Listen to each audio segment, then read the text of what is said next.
Fala galera, meu nome é Daniel, sou analista de investimentos da Capitalizo. Hoje nós vamos falar sobre a Metallev, uma das principais empresas do setor automotivo no Brasil, empresa que produz e comercializa componentes de motores e também filtros. Antes gostaríamos de pedir para quem gostar desse vídeo para dar um like, compartilhar com seus amigos e, se possível, se inscreva em nosso canal. Então, falando aqui em relação à Metallev, ela é controlada pela MAHLE, e a MAHLE foi fundada em 1920 em Stuttgart, na Alemanha. A Metallev, então, veio a iniciar suas atividades na década de 50, a partir do momento em que um dos fundadores da MAHLE veio para o Brasil. Ela atua, então, com fabricação e comercialização de componentes de motores a combustão interna e filtros automotivos, e seus principais clientes são montadoras como General Motors, Volkswagen, Fiat, Ford, entre outros aqui. Também não está incluído aqui, tem a Honda, a Toyota, Hyundai, enfim. Ela exporta para países como Estados Unidos, Alemanha, México, Portugal e Espanha, e possui também uma fábrica na Argentina. Então a MAHLE, que é a controladora, detém 70% do capital social da empresa, e o free float então chega até 30%. 4 fábricas no Brasil, uma na Argentina. 55% da receita é oferida no mercado doméstico. A empresa considera mercado doméstico Brasil junto com a Argentina. E 48% então das exportações vão para a Europa. 48% dentro dos outros 45% da receita. 35% então das exportações vão para a América do Norte, principalmente para os Estados Unidos. Considerando o preço mais recente das ações e os dividendos distribuídos nos últimos 12 meses, a empresa tem um dividend yield de 9,2%, PL de 10,6% e um valor de mercado de small caps chegando a 3 bilhões de reais. Pontos positivos: o primeiro é o desenvolvimento tecnológico. A empresa possui um centro de pesquisa e desenvolvimento próprio e também conta com uma interação com a sua controladora, no caso a MAHLE, que trabalha com tecnologia de ponta, atua já há alguns anos, quase 100 anos, né, na Alemanha, e a controladora, no caso, possui 17 centros de pesquisa e desenvolvimento, 170 plantas de fabricação, e atua em 35 países. Então, com essa interação com uma gigante do mercado automotivo, que no caso é a sua controladora, é um ponto positivo aqui, até porque existe essa interação no que diz respeito ao desenvolvimento de novas tecnologias em um setor que tem uma exigência, né? Inclusive existem normas internacionais com exigências em relação à emissão de gases. Existe também uma tendência internacional para a fabricação de motores de baixo consumo e também motores leves. Pontos positivos: o segundo, no caso aqui, é a diversificação. Tem um porém, até porque a empresa ela fornece equipamento original e também peças para grandes montadoras. Então, no caso, no que diz respeito a clientes, a empresa tem uma grande concentração.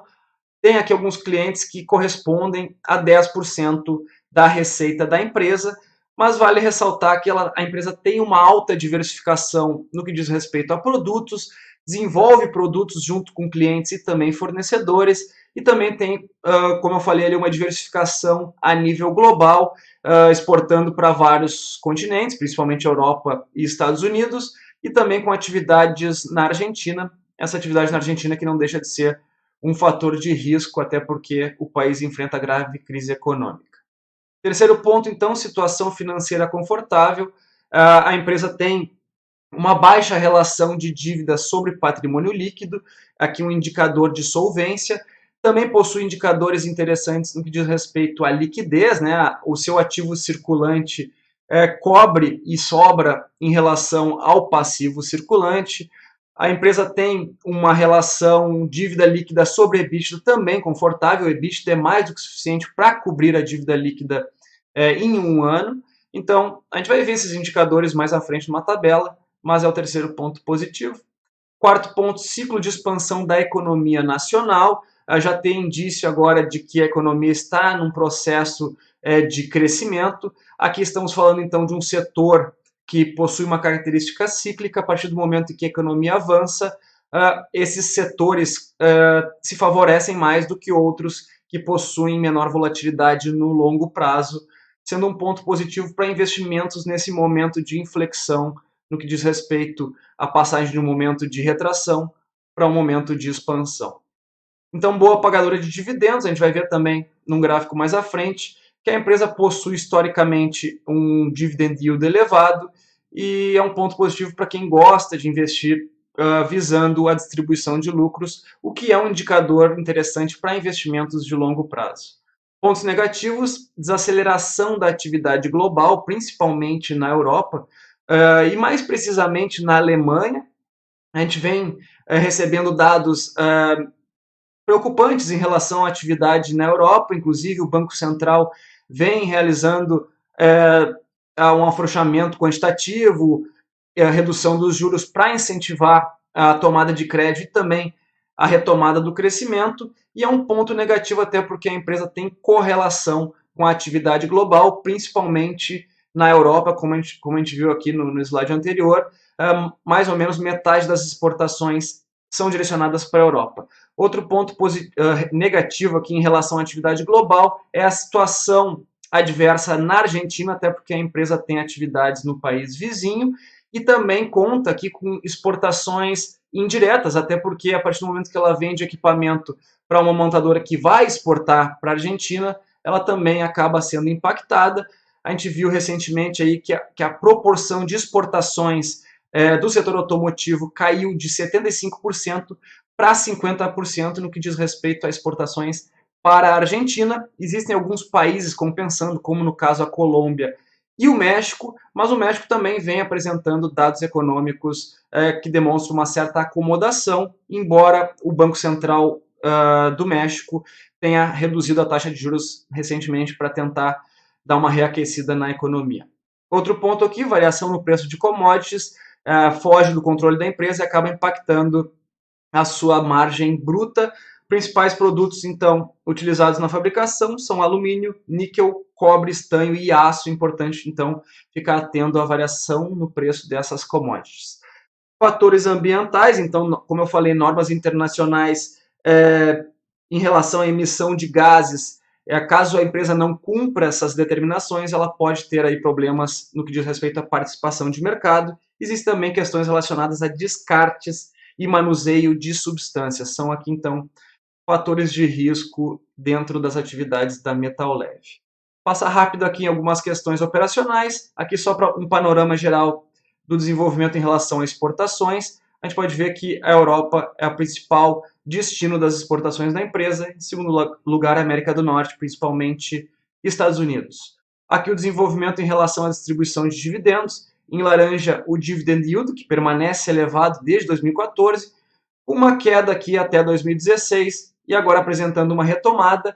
Nesse caso aqui, consideramos então como se o investidor tivesse aplicado no início do ano, no primeiro pregão, o preço de abertura do ano, e tivesse recebido os dividendos do ano. Então, somente com a distribuição de dividendos, esses são os rendimentos de cada ano.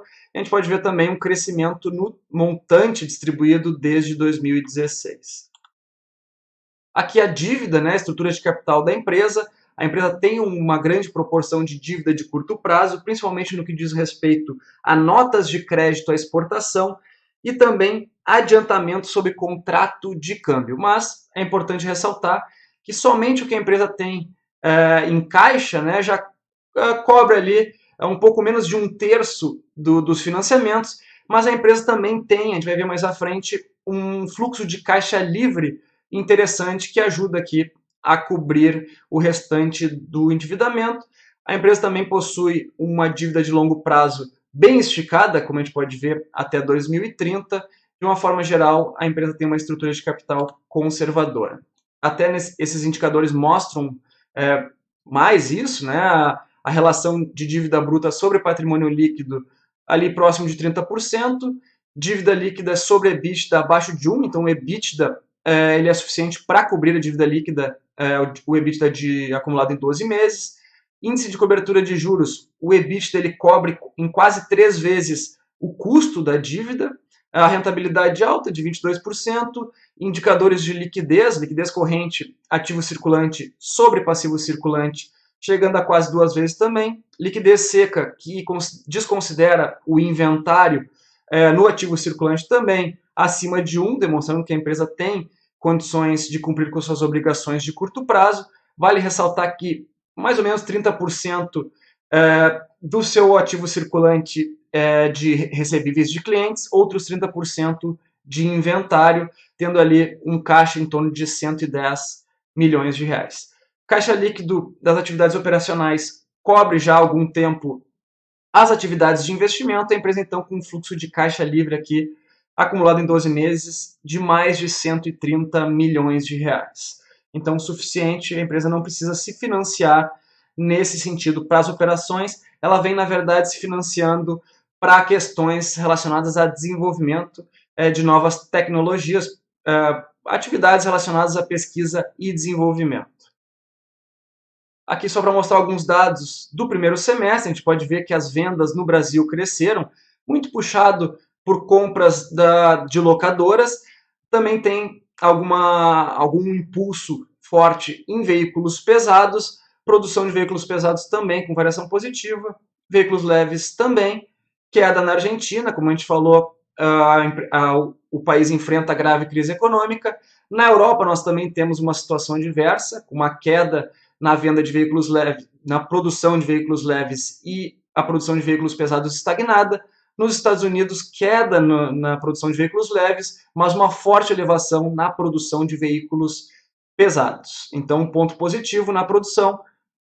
No Brasil, veículos leves e pesados, e nos Estados Unidos, veículos pesados, sendo parcialmente compensado pela queda na produção de veículos leves na Europa e nos Estados Unidos. Resultados, destaque para o mercado doméstico de componentes para motores, aqui falando só do Brasil. Variação no câmbio médio do período, 11% no aftermarket e 8,1% em equipamento original. Queda no volume de exportações, tanto em aftermarket como também em equipamento original. Impacto cambial nas operações da Argentina, que é um impacto negativo, reduzindo as operações da empresa, até porque existe uma consolidação com a subsidiária na Argentina. Reoneração da folha de pagamentos e investimentos, aumento no investimento em pesquisa e desenvolvimento, até porque, por questões de normas contábeis, pesquisa e desenvolvimento normalmente são lançadas como despesa. Na verdade, alguma parte de desenvolvimento pode ser lançada diretamente no ativo, pode ser capitalizado, mas a maior parte desses gastos são lançados como despesas. Esses pontos aqui da reoneração da folha e os gastos com pesquisa e desenvolvimento que fazem o lucro líquido cair 0,8%, a margem também caiu ali, a margem EBITDA 0,6 ponto percentual. Então, em relação a metal leve é isso, nós temos hoje indicação de compra, principalmente em relação ao indicador de mercado, o dividend yield. Observamos que a empresa apresenta indicadores atrativos, mas gostaríamos de ponderar alguns fatores de risco, como é o caso da crise na Argentina e a desaceleração na atividade econômica na Europa, mais precisamente na Alemanha, mas observamos um momento interessante para a entrada no ativo, observando rendimentos para longo prazo, tá certo? Então, vamos falar então agora só um pouquinho sobre a Capitalizo. A Capitalizo é uma empresa de análise e recomendação de investimentos. Trabalhamos com produtos voltados para títulos de renda fixa, fundos de investimento. Temos o Invista em Ações, que utiliza análise fundamentalista para recomendações de longo prazo. Temos o Carteiras Capitalizo, que engloba esses 3 planos em um só. O Full Trader, que utiliza análise técnica e gráfica para recomendações de curto prazo. E o Capitalizo Completo, que engloba todos os planos em um só. Se você quiser conferir nosso trabalho, basta chegar em conteúdos grátis. Lá embaixo vai ter uma aba relatórios grátis. Você vai ter 3 opções. Clicando em uma delas, aqui no caso, por exemplo, a CEMIG, basta preencher seu nome, e-mail e celular. Aí chega lá embaixo, baixar relatório. Se você quiser participar da nossa lista de transmissão do WhatsApp, basta chegar na descrição deste vídeo e clicar neste link. Clicando nesse link, você vai ser direcionado para essa página, que irá dizer aqui o passo a passo para receber nossas mensagens, tá certo?